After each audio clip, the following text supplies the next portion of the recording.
Welcome to the Holistic Health Show, where the worlds of science and spirituality converge to illuminate a path towards total well-being. Join us as we embark on a journey to bridge the gap between Western medicine and complementary therapies. Welcome back to the Holistic Health Show. I'm very excited to introduce our guest to you today. We have Kelly Lutman on the show. Now, Kelly is in the United States. She's in Louisiana. She's a health coach trained in functional medicine. And Kelly, your business is Pursue Wellness for You. I can't wait to Mhm. hear about this, Kelly. What can you tell us about what you do and just a little bit about yourself? Well, it's funny because, we have these seasons in our life that change. And originally my training was in accounting, but chose to be home with my kids and homeschool them. In the process of homeschooling all three of my boys, I found that one of them clearly had ADD. Oh, yeah. And, what was I going to do about that? I identified that fact based on a panel discussion of parents with ADD kids on the radio. And I'm thinking, they are describing my son. What do I do with that? And I wasn't willing to just get him diagnosed and put on medication. So I started researching and I found a book by Dr. Benjamin Feingold, Why Your Child is Hyperactive. And his theory was that a lot of hyperactivity was reaction to artificial colors and flavors in foods. And so it made sense. It didn't seem unreasonable to try his protocol for 2 weeks. And we did. We removed them all from our diet as a family for 2 weeks' time. And at the end of that 2 weeks, he was a different child. It was night and day difference. And it was kind of like that spark of, wow, all we did was change our food and look at the result it had. And so, of course, we continued that protocol. We continued eating that way as a family, but he wouldn't police himself. And I could tell when he walked in the door if he had had something that was off protocol because it was that quick reaction. But that started me on the path toward health coaching because I thought, if food can do that for him, what else can it do? What else can we learn? And as soon as I finished homeschooling my boys through high school, I went back to school for myself and trained as a health coach and practiced as health coach for several years, but really felt I wanted to go deeper. I wanted to be able to do more for my clients quicker. And I trained through the school in applied functional medicine. And that has made a major difference in my ability as a health coach to work with clients that have very complex situations. IBS, type 2 diabetes can be reversed. The medical professionals generally don't say that, but when you start looking at what's going on in the body and working on what's working against the body to minimize it and maximize what it needs, things can turn around. The body can be amazingly resilient. I know that you really wanted to talk about how you can empower cancer patients on improving their journey living with cancer. So, can you tell me a little bit more about that? Well, as a health coach, as a functional medicine practitioner, I've supported several cancer patients through their journeys in the process of treatment.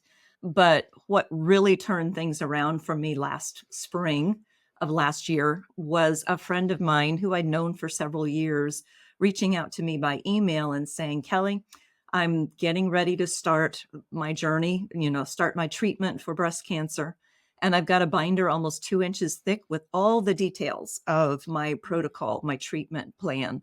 And all it says for nutrition is drink Ensure and Carnation Instant Breakfast. And she said, I've known you long enough to know there's so much more and I need you on my team. And so I did Yeah. join her team and coach her. She did amazingly. There were still rough days, but overall she came through very well.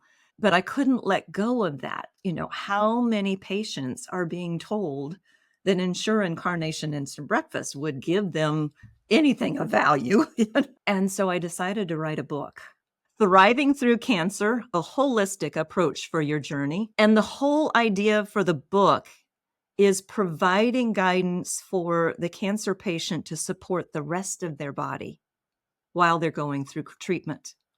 Cancer patients get the diagnosis and their schedule is taken away. They're dictated when you will be where, what, who, and they never ask, does this work for you? And you're never given information. It's overwhelm. It is for the whole family. It's just they throw this information at you with little to no explanation, and you're expected just to show up and submit to whatever it is the doctors are saying. And of course, some of this is life-saving. I'm not saying that no, you shouldn't go through with this and you shouldn't be listening to your doctors. Absolutely, you should.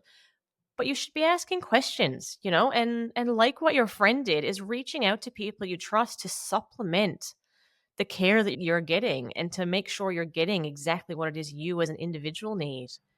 To realize you need a team, you need multiple people, because sadly, even if there are nutritionists or dietitians in the cancer treatment center, they are more concerned with your maintaining weight in whatever you eat to do it, rather than realizing there are foods that are going to suppress your body, or there are foods that are going to nourish and invigorate your body. So I embarked on this just to write, what did I recommend for the clients I did support, what worked for them, but explaining why eating sugar is not wise when you're a cancer patient. But on the other side, then I also included a chapter on how do you maintain weight without eating sugar? Because the Yeah. quick way is, fill up on the milkshakes and the candy and the cakes and things like that. But that's feeding the cancer more than it's feeding the beneficial cells. And so I added in a chapter on, okay, how do you maintain your weight healthfully? And then there's a chemo toolbox chapter. How do you tolerate the chemo a little better? How do you help your body go through that process? Because when you look at it, cancer may be a very small part, a percentage of your body, but your whole body is going through the treatment. And that treatment is designed to kill cancer. But if your body is not supported along the way, it can be collateral damage too. In the holistic health environment, it's not just about what you're eating, it's how you're living, how you're moving, how you're thinking. And fear is a huge issue for cancer patients. I mean, understandably, if the doctor tells you you have cancer, you're immediately going to all the thoughts of, who do I know that's already died from cancer or has suffered in the treatment, or all the what ifs that just kind of explode in your brain and can shut down your physiology, can shut down your immune system so that it's not there to help you, but also just keeps you spinning and spiraling in your head. And that doesn't work in support of the cancer patient. And who will explain? Who will educate? Sometimes people really need, more than anything, they need someone to listen to what they're dealing with and acknowledge that it's hard, acknowledge that it's a difficult place, but also help them realize that they've got the power to come through it. One that believes in their ability, in their body's resilience, that believes in their body's ability to heal. And they don't always hear that from the medical personnel. No. And I mean, it's already a very difficult journey from the illness itself to the impacts it has on family, on the individual, not just physically, but mentally and emotionally. To have someone that you can talk to who's going to validate how you're feeling and not just give you another, well, we'll see how this run goes, we'll get through this and then we'll talk when this treatment session is over. And just an ear, that has a huge impact as well. And I know you mentioned this, but it comes full circle. It's what you eat, it's how you approach it, it's your attitude, positive thinking. There's really a lot to be said about that. Definitely. And some people say, well, I don't feel like being positive right now. That's okay. That's okay. But to entertain the possibility, to entertain the options, to say, instead of looking at those who may have passed, how many do you know who have survived? How many do you know who can come through this better? And sometimes my work is to counter almost the bedside manner of the oncologist. Some of them are just, and I realize if I worked in that environment all the time, there would have to be a little bit of stealing to protect the emotions of the practitioner as well. But that doesn't help the individual patient necessarily. I think that in order for them to do that, to put up that wall, because having any sick patient is a challenge. You do feel for them. But I think part of putting up that wall is some practitioners will take the approach that they see the cancer and not the person. And I think that's where the fault comes in. I think that's where it's important to make sure you have that team where the majority of the team sees the person. You've got somebody over here working on what needs to be done for the cancer, but then what needs to be done for the body and what needs to be done for the mind, and bringing that together. And wouldn't it be amazing if the medical system made that their approach? If that was easier to do. I mean, wouldn't that be, that's my dream. It just doesn't really exist at the moment. Not yet, not everywhere anyway. Not built into the system, but for people to hear something like this, this program to say, "Oh, you mean I've got the choice? I can add people to my team. I can recruit the ones I need to recruit to be a part of it."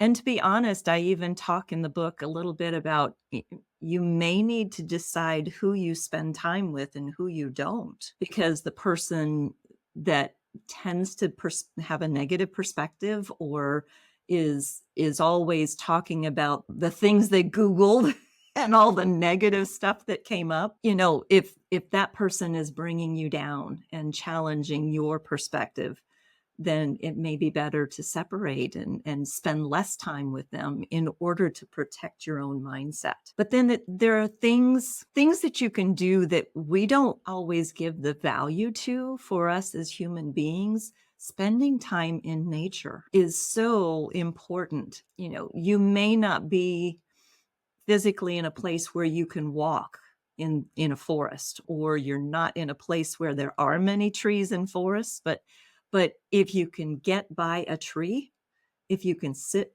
under a tree, if you can sit barefoot with your feet on grass or dirt or sand and ground, you are going to find the positive mindset aspect of being out in nature.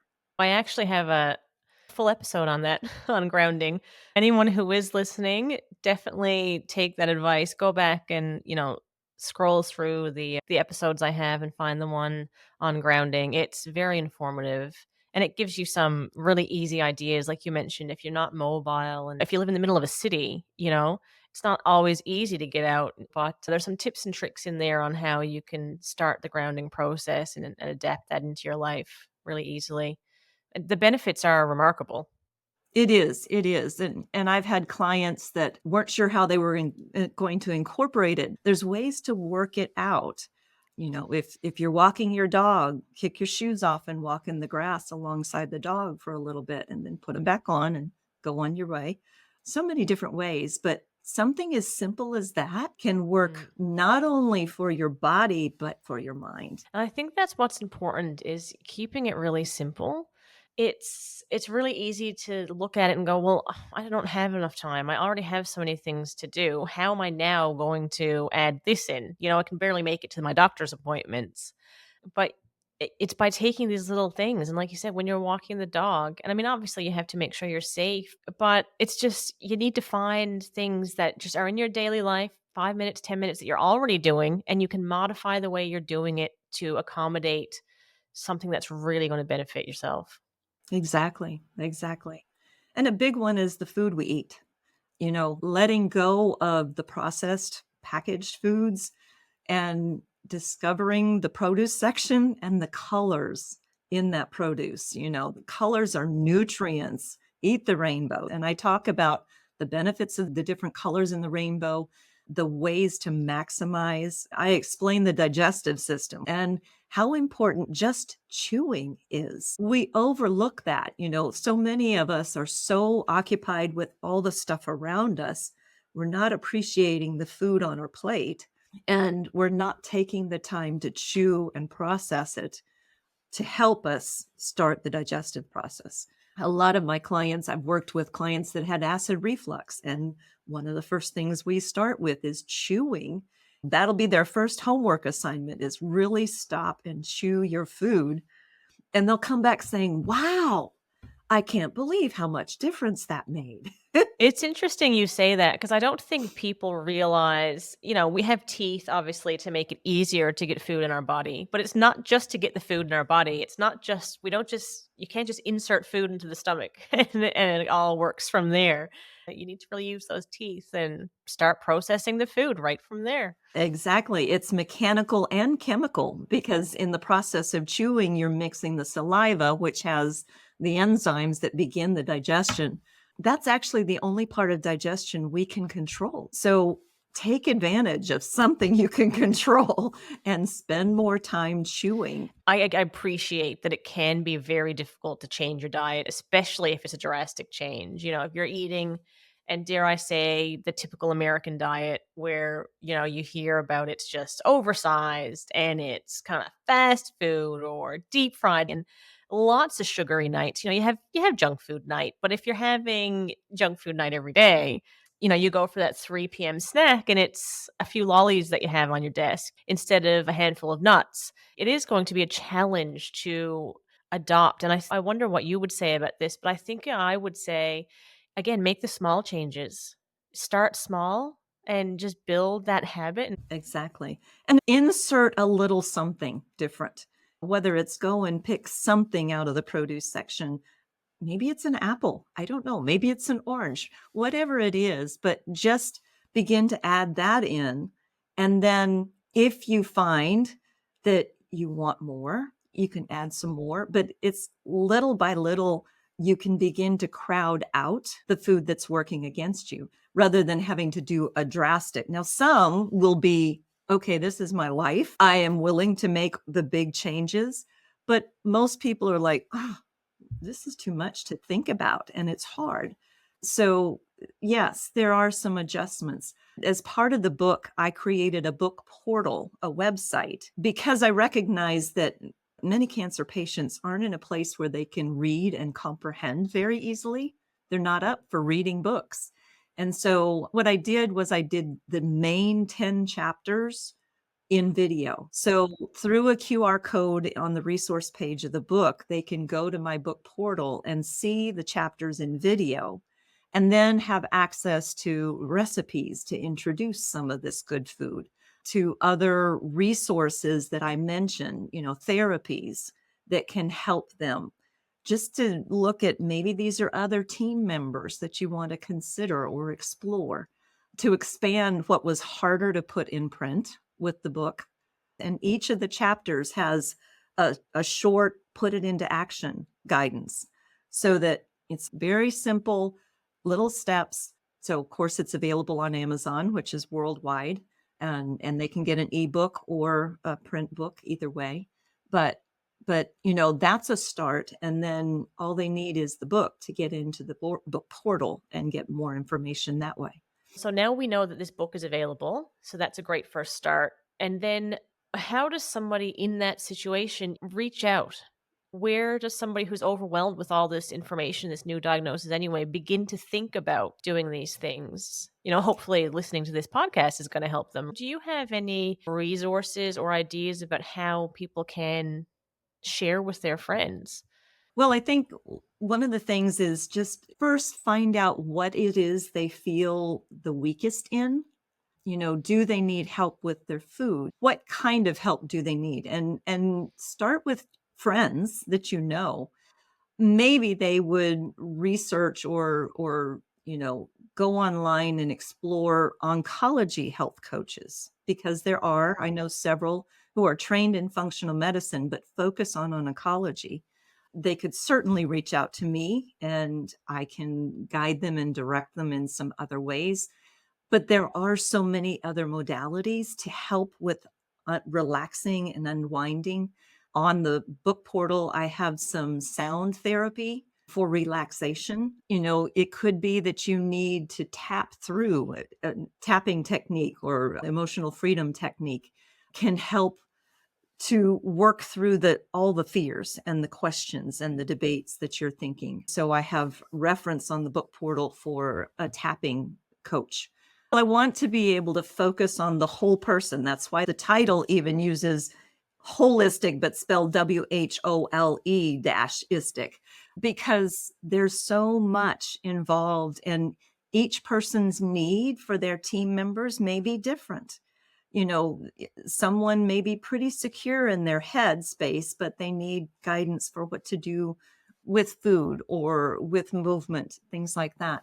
I didn't make it prominent in the book, but there are numerous scientific studies that are end noted in the book, so that if there was someone who really wanted to know what's this all about, they could go back to those studies. A lot of it was from the training and my experience and what I knew and who I've encountered in my own journey for health, and finding that there's so many different modalities in the sound, in the EFT and Reiki, acupuncture. That's why I'm so intrigued by your book, is because it's just a great starting place for anyone who, again, it's the overwhelm. And that's what I was trying to get at earlier. How the Yeah, hell do you know where to start? Okay, yes, I might immediately know to change my diet, but what else? If you do know somebody who's going through cancer or any health problems, and you want to help them and they don't know where to start or what to do, maybe just have a look at the book and gift it to them. Sometimes all people need is to just be in that quiet space and not have people pushing on them what they should do. But if you have this book in front of you and you can read it in the quiet of your own home, where you don't have all the voices kind of in your ear, that people might make better decisions that way. I agree. I really appreciate that perspective, because so often when you say I've got a diagnosis or whatever, people start jumping in with their stories and they heard this person and this and that doesn't necessarily help us. We do need to kind of pull back in that quiet place and evaluate, okay, where am I? What do I need? And what's going to help me take those first steps toward that? What's my choice? Setting an intention about the whole experience of the treatment journey. If your intention is that it's going to be positive, the outcome is going to be positive, and you are not going to suffer, but neither are the people that are treating you. You're not going to make it miserable for them either. So you can almost come at it with a choose laughter, choose a new perspective, because it will also influence the people around you. Absolutely. Kelly, this has been an absolute pleasure to have you on the show today. I am always happy to speak to someone about stuff that's I'm passionate about. Hopefully, we've informed a whole lot more people. I appreciate what you do to spread the message of hope and possibility and future for people in whatever their situation. If you're interested in the book specifically, you can go to kellylutman.com, KELLYLUTMAN. That's where you will find specifically the ways to find the book. But my website is Pursue Wellness for You. And if they had an inquiry specifically for me, Kelly at pursuewellnessforyou.com is the way to get me by email. I'll link all the resources that we spoke about today in the description, the website. So if you're listening and you want to reach out to Kelly, absolutely scroll down, hit those links, and get in touch with her. As she said, she'd be more than happy to reply to any of your questions. And if you liked the episode today, I encourage you to hit subscribe, hit the bell so you're notified when there are new episodes coming out. I always appreciate all of your honest feedback. And so if you could please do that with a rating and a review, it helps me reach more people and it keeps me motivated to when I read those. So I appreciate everyone, the audience. Thank you, Kelly. It's been an absolute pleasure to have you on the show today. I appreciate you offering the opportunity. Thanks for joining me on the Holistic Health Show and trusting me to guide you towards proactive healthcare. If you enjoyed the episode, don't forget to subscribe now on your favorite podcast platform and get ready to embark on an incredible journey toward holistic wellness. Until next time, be well and stay holistic.